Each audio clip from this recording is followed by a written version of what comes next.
Alrighty, this is going to be a short little video about personhood, the concept of the person as relates to prison ministry. About 2 weeks ago, I witnessed a prison minister bend a rule a little bit. He asked the men to pray for him and his family regarding a specific health situation. So he was revealing quite a lot about himself, actually, and some of his health problems that he's going through, and he was saying that he's in a lot of pain and he may need surgery, etc., etc. So he asked them to pray for him. And this was the first time that I had ever heard, him talk about his health problems. So after the men's group, I went up to him and I was like, "Oh, gee, I really hope you feel better. I hope it all turns out all right." And as we were chatting about it just a little bit, he said, "Yeah, I really wasn't supposed to do that. I wasn't supposed to give him that personal information, but I'm kind of really worried about this, so I thought the more people that I have praying for me, the better." And he's absolutely right. When I first signed up to do prison ministry, one of the first things that I was told was don't give them a lot of personal information. For obvious reasons. Right? For obvious reasons, you're dealing with people who are very lonely. Some of them have stalking tendencies. Most of them have compulsions or problems with self-control, problems with patience, delaying gratification, what have you. So, I understand why you're not supposed to give too much out. But I gotta say that I really think that what this guy did was brilliant. And I think there's a point in it for all of us, which is this. The prayers of everyone are valuable. Any sincere prayers are valuable. Any sincere prayers are heard by God, which doesn't mean they're necessarily answered the way we'd like them to be. But no matter what a person has done, no matter if a person is in prison, justly, unjustly, they could even be on death row, doesn't matter, right? Their prayers matter. And we have to remember that. We have to remember, first off, as volunteers that are going into prison system and that are, in some cases, dealing with people who have done some incredibly horrific, graphic things. We have to remember that those are people. And that, just like us, as long as they are living and breathing, they have the opportunity to repent and to return to God, or to turn to God for the first time, perhaps. So, number one, we need to remember that, because it's very easy to get arrogant. It's very easy to start to feel very pleased with ourselves, that we're donating time to go into the prison, preach to the convicts. That's really bad. That's dangerous. So we need to remember that constantly, that these are real men and women, regardless of the fact that they're wearing a red jumpsuit or an orange jumpsuit, a yellow jumpsuit, whatever. It doesn't matter. They're people. They're people like you and I, and they bear the icon of Christ like you and I. Now theirs might be a little dusty, but we can help dust it off, right? So that's a spiritual pitfall that we have to avoid, arrogance. Number two, these men and women who are incarcerated, they have never been treated, in many cases, like people before. So they don't understand that their souls have worth. They don't understand that their prayers have worth. And they are so used to people coming in there and judging them and condemning them, condescending to them, making them promises that never materialize. All of this stuff that happens in a prison day in and day out, that they have either never been told or have forgotten that, guess what? I am a person too. I am a soul. I am a soul that has a body. And that means that I can be useful. Starting today, maybe for the first time, I can be useful. Because a lot of the despair that happens in a prison happens because people feel like they're useless, that they have no more utility to anyone, and that there's no way for them to contribute to society in any way whatsoever, because they've made these terrible decisions, what have you, and now they're going to be spending the rest of their life in prison. This is not from God. This kind of spiritual voice that sits on their shoulder and says, you know what, you're worthless, you're a piece of trash, you're a piece of garbage, it doesn't matter what happens to you, nobody loves you, nobody cares about you, so you better just watch out for yourself while you're locked up and screw everyone else. No. That voice is not from God, that's from the other guy. So we help them, and we try to help them learn to respect themselves a bit. We try to help these men and women understand that, look, your soul has worth. Not because I think it has worth. Not because Joe Sixpack down the road thinks it has worth. Not because your judge thinks it has worth or not.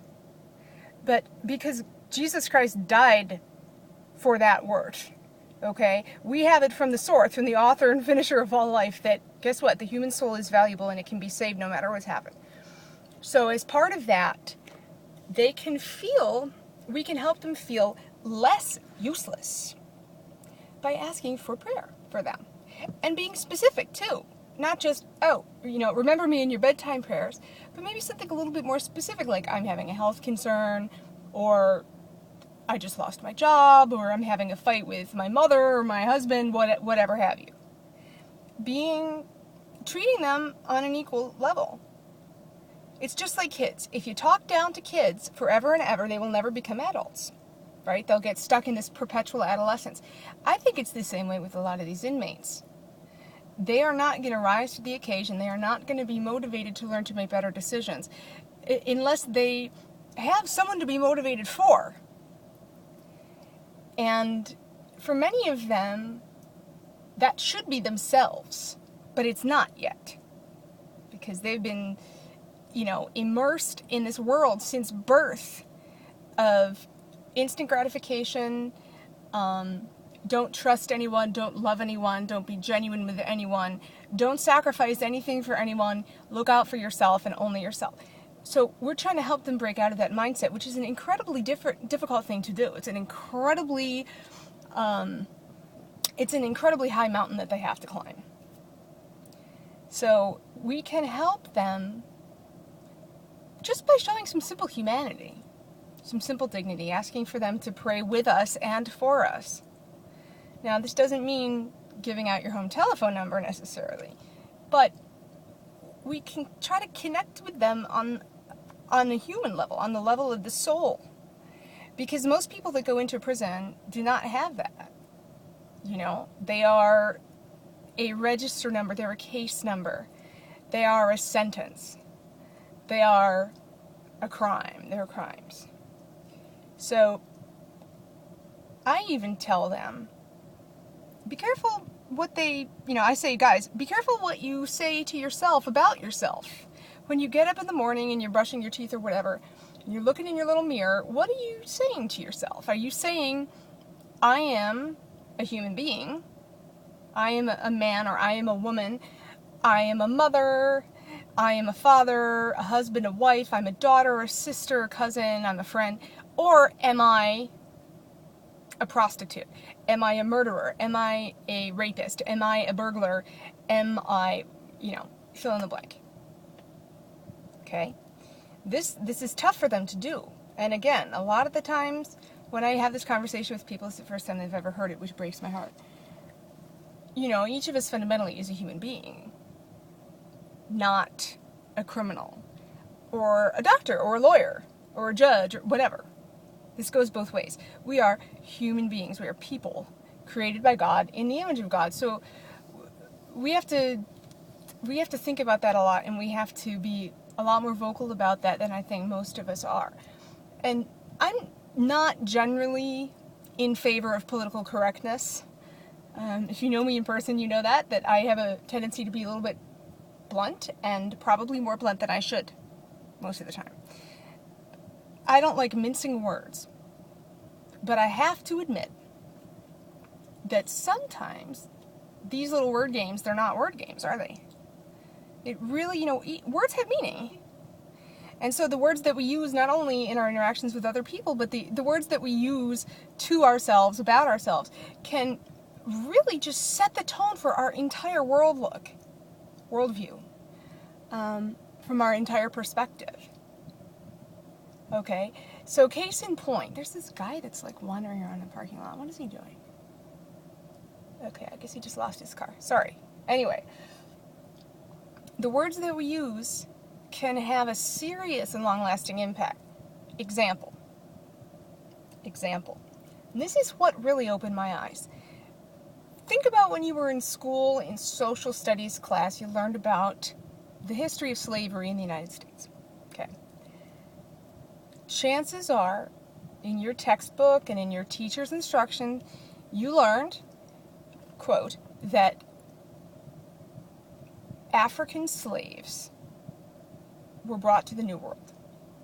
that phrase, African slaves, or black slaves, or sometimes just slaves. African slaves worked on the plantations. African slaves picked cotton. African slaves, etc., etc., etc. Think about that. African slaves. So that's using slaves as the noun, and African is a modifier. Ask yourself this. Ask yourself, how does this sentence change that meaning? Cotton was picked by enslaved Africans. Enslaved Africans. Enslaved Africans were kidnapped from Africa and brought to the Caribbean to harvest sugarcane. Enslaved Africans died in the Atlantic Ocean because of the unbelievably horrific and gruesome conditions on slave ships. Enslaved Africans were sold to white Americans as property. All of a sudden, the defining characteristic of that person is not the slavery, is it? It's the person, right? Enslaved African, enslaved human. This is the same thing in a jail or a prison. Okay? These are not American prisoners, American convicts. These are incarcerated men and women. And no matter what they've done, it is incumbent upon you and me and everyone else to help them see that. Because if they don't see that, and if they don't understand that that's how God sees them, then truly we have no hope as a society. They specifically have no hope, and we have no hope as a society.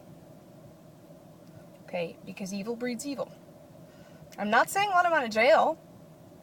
Some of these guys have done really scary things, and they need to be locked up forever. Fine.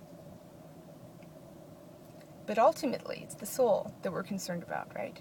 We're not concerned about who did they kill, or how did they do it, or why. We're concerned with the soul, because what's in the past is in the past, and it's not our place to judge. They've already been judged. They've been thrown in prison. Okay, fine. But that doesn't mean that all hope is lost.